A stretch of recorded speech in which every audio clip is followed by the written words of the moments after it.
जी, बिस्मिल्लाहिर्रहमानिर्रहीम, अस्सलाम वालेकुम and welcome to Luqman English academy. So dear students, आज की जो वीडियो है इसके अंदर हम बात करेंगे पाकिस्तान नेवी के हवाले से। पाकिस्तान नेवी के अंदर जो लेटेस्ट जॉब्स अनाउंस हुई हैं, तो सबसे पहले तो 28 अगस्त इनकी लास्ट डेट है, आप लोग जल्दी से अप्लाई कर लें। और दूसरी बात ये कि जब आपने तैयारी करनी है तो आपके ज़हन में सबसे पहले चीज़ आती है कि इसका टेस्ट सिलेबस क्या होगा। तो आज हम बात करेंगे कि मैरीन्स का टेस्ट सिलेबस होता क्या है, और जब आपने तैयारी करनी है रिटन टेस्ट के लिए तो इसके अंदर आपका मैरीन्स के लिए टेस्ट सिलेबस क्या होगा। तो ये दो चीज़ें बड़ी इंपॉर्टेंट हैं, जब भी आपने पेपर की तैयारी करनी है तो आपने टेस्ट सिलेबस के मुताबिक करनी है। और दूसरी बात ये है कि मैरीन्स के हवाले से ऑनलाइन रजिस्ट्रेशन के हवाले से ऑनलाइन रजिस्ट्रेशन कैसे करनी है। 28 तारीख इनकी लास्ट डेट है इनकी। तो आप तब तक इसमें अप्लाई कर सकते हैं। और दूसरी बात ये है कि आप मैरीन्स होते क्या हैं, इनकी क्या ड्यूटी होती है, कौन कौन से इनके अंदर टेस्ट होते हैं और किस तरह के होते हैं, वो सारी चीज़ें ऑलरेडी मैंने आप लोगों को बताई है, हमारे चैनल पे आप देख सकते हैं। तो चलें जी, जो दोस्त हमारे चैनल पर नए हैं हमारे चैनल को सब्सक्राइब कर लें ताकि आप लोगों को इस तरह की लेटेस्ट अपडेट मिलती रहे। और एक और चीज़ बड़ी इंटरेस्टिंग है कि अगर आप हमारी ऑनलाइन टेस्ट प्रिपरेशन करना चाहें तो आपको स्क्रीन पे नंबर नज़र आ रहा होगा थोड़ी देर बाद व्हाट्सएप के लिए, तो आप उस पर व्हाट्सएप करके अपनी सारी डिटेल जो है ना वो आप हमसे ले सकते हैं, ठीक है। तो चलिए जी, हम स्टार्ट करते हैं। सबसे पहले तो टेस्ट सिलेबस के हवाले से आपके ज़हन में ये चीज़ आती है कि हमने पेपर की तैयारी करनी है, तो पेपर की तैयारी के लिए हमारा कौन सा टेस्ट सिलेबस होना चाहिए। अच्छा, ये जो चीज़ें मैं इसलिए थोड़ा बताता हूँ कि मेरे पास बहुत सारे केसेस इस तरह के आते हैं कि जो प्रॉब्लम पैदा करते हैं। तो फिर मेरी कोशिश होती है कि आप लोगों को बता दिया जाए कि टेस्ट सिलेबस है क्या और कौन सी बुक से पेपर आता है। देखिए, आप अगर कराची बोर्ड के हैं, आप अगर फ़र्ज़ करें कि केपी के, कोयटा, गिलगित बल्तिस्तान, आप अगर उधर से बुक से तैयारी करेंगे तो वो आपके लिए मुश्किल हो जाएगा। तो जो असल पैटर्न पेपर के लिए है वो है पंजाब टेक्स्ट बुक।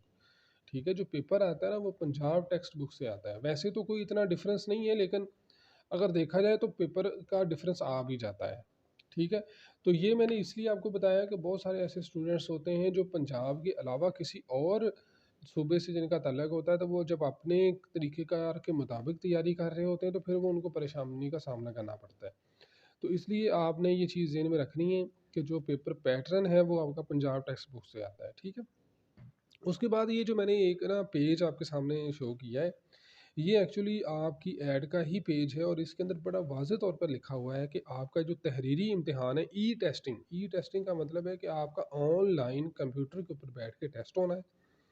तो इसके अंदर आपके जो टेस्ट की उन्होंने डिटेल बताई है कि 1 सितंबर से तकरीबन आपके जो टेस्ट हैं वो स्टार्ट हो जाएंगे। और इसके अंदर आपका एक तो मैट्रिक्स विद साइंस, जिन्होंने किया हुआ है मैट्रिक्स साइंस के हैं, यानी मैट्रिक लेवल का पेपर होगा। और दूसरी बात ये कि इसमें पेपर कौन से होंगे, इंग्लिश होगी, रियाजी होगी, फिज़िक्स होगी, केमिस्ट्री और मालूमात आमा और ज़हानत। ठीक है, तो अब ये तो था आपका टेस्ट सिलेबस, यानी 5 चीज़ें। आपका सबसे पहले इंटेलिजेंस का टेस्ट होता है, ठीक है, फिर आपका इंग्लिश का, फिर आपका मैथ का, फिर फिज़िक्स, फिर केमिस्ट्री और जीके यानी जनरल नॉलेज। ठीक है, ये है आपका, और ये मैट्रिक लेवल का है। यानी जो पंजाब टेक्स्ट बुक है ना 9th की, उसी में से केमिस्ट्री है, 10th की केमिस्ट्री में से, फिज़िक्स में से, और फिर आपका जो मैथमेटिक्स है, ठीक है। तो ये है आपका वो टेस्ट सिलेबस जो आपको पता होना चाहिए। अब आपने जब तैयारी करनी है तो आपने इसके मुताबिक करनी है, और जैसे मैंने तैयारी का कहा कि हमारी ऑनलाइन टेस्ट प्रिपरेशन स्टार्ट हो चुकी है। स्क्रीन पे आपको व्हाट्सएप नंबर नज़र आ रहा है, आप इस पे मैसेज करके सारी डिटेल आप ले सकते हैं ताकि आप अपनी तैयारी टाइम पे कर सकें। और इसके लिए अच्छी तैयारी की ज़रूरत होती है, अगर आप तैयारी इसकी अच्छी नहीं करेंगे तो फिर आपका जो टेस्ट है वो पास नहीं होता। अगर आपकी ये टेस्ट पास हो भी जाता है फिर आपका शॉर्ट लिस्ट में नाम नहीं आता, आपका मेरिट लिस्ट में नाम नहीं आता। तो वो काफ़ी इस तरह के फिर इश्यूज़ आ जाते हैं। तो बहरहाल आपने तैयारी जिधर से भी करनी है अच्छी करें, अगर ख़ुद तैयारी करनी है तो अच्छी करें, ठीक है। अब उसके बाद अगला जो सवाल है वो ये है कि पेपर का पैटर्न क्या होगा, यानी कि कौन सा जो सब्जेक्ट है उसमें से कितने नंबर आएंगे, कितने एमसीक्यूज़ होंगे, कितना टाइम होगा, ये सारी चीज़ें। देखिए, सबसे पहले तो आपको पता होना चाहिए कि जो आपका पेपर है वो कंप्यूटर के ऊपर होता है, ठीक है, ऑनलाइन होता है, आपको हल्का-फुल्का कंप्यूटर चलाना आना चाहिए। दूसरी बात ये है कि सबसे जो पहला टेस्ट है वो आपका इंटेलिजेंस का टेस्ट होता है, ठीक है। अब इंटेलिजेंस के अंदर नॉर्मली क्या होता है, आगे पीछे हो जाते हैं, चेंज हो जाते हैं। नॉर्मली ये होता है कि 100 एमसीक्यूज़ होते हैं और 35 मिनट का टाइम होता है।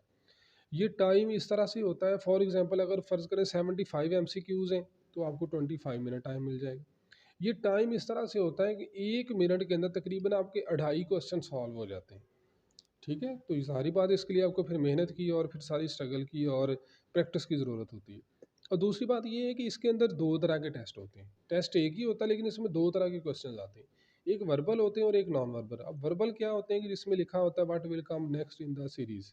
एक सीरीज़ दी होती है उसमें नेक्स्ट क्या आएगा। दूसरा ये होता है कि डायग्राम्स होती हैं, फिगर्स होती हैं, बॉक्सेस होते हैं, आपने उनको फिल करना होता है, वो नॉन वर्बल कहलाते हैं। ठीक है?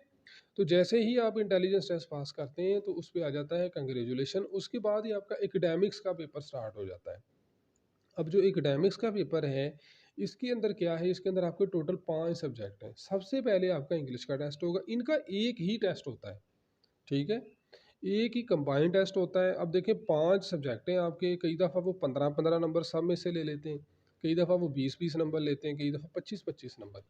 तो वो डिपेंड करता है कि पेपर किस तरह का सेट होगा। ये हर दफ़ा एक जैसा नहीं होता, मैं इसलिए बता रहा हूँ। ठीक है, लेकिन चूँकि पैटर्न यही है, टाइम इतना ही होता है, पेपर में से क्वेश्चन इसी तरह के आते हैं, वो मैं चीज़ आपसे डिस्कस कर रहा हूँ। ठीक है?